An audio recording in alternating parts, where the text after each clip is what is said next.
আপনারা জানেন সারা বাংলাদেশে দোকান, রিটেল, শপিং মল এবং চেইন শপে প্রায় ৬০ লক্ষাধিক মানুষ দোকান শ্রমিক কর্মচারী কাজ করে।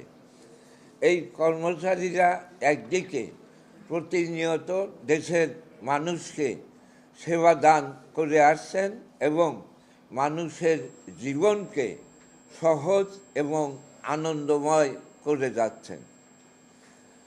গতকাল থেকে পবিত্র রমজান শুরু হয়েছে। এই পুরো রমজান মাস এই ৬০ লক্ষ শ্রমিক কর্মচারী দেশের মানুষ এবং মালিকদের জন্য কাজ করবে অমানবিক এবং অমানসিকভাবে। স্বাভাবিক কর্মঘণ্টার বাইরে এদেরকে প্রতিদিন ১২ ঘন্টা, ১৪ ঘন্টা বা ১৬ ঘন্টা, এমনকি দেখা যাবে ঈদের আগে অনেক ক্ষেত্রে সকাল থেকে শুরু করে সারা রাত পর্যন্ত এদেরকে কাজ করতে হয় এবং এই রমজান মাসেও এটা করতে হবে।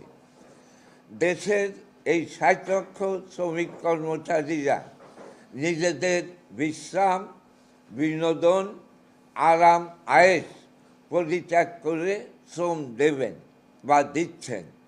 এর বিনিময়ে একদিকে দেশের মানুষের জীবন সহজ এবং আনন্দময় হয় এবং হবে, অন্যদিকে মালিকদের মুনাফার পাহাড় গড়ে উঠবে।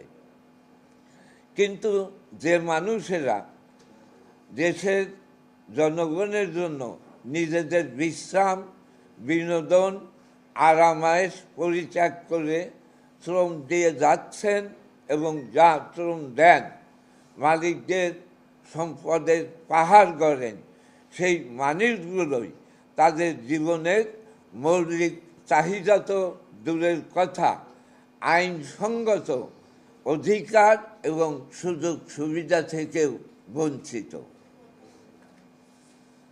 আইনগতভাবে অধিকার থাকলেও দেশের অধিকাংশ দোকান, রিটেল, শপিং মল এবং চেইন শপের শ্রমিক কর্মচারীরা আইন অনুযায়ী ন্যায্য ঈদ বোনাস তাদেরকে দেওয়া হয় না, তারা বঞ্চিত। এই কর্মচারীরা রোজার প্রথম থেকে প্রতিটি সাপ্তাহিক ছুটির দিন এরা কাজ করেন। প্রতিদিন ৮ ঘন্টার জায়গায় ১২ ঘন্টা, ১৪ ঘন্টা, এমনকি কোনো কোনো ক্ষেত্রে এদেরকে সারা রাত এরা কাজ করেন।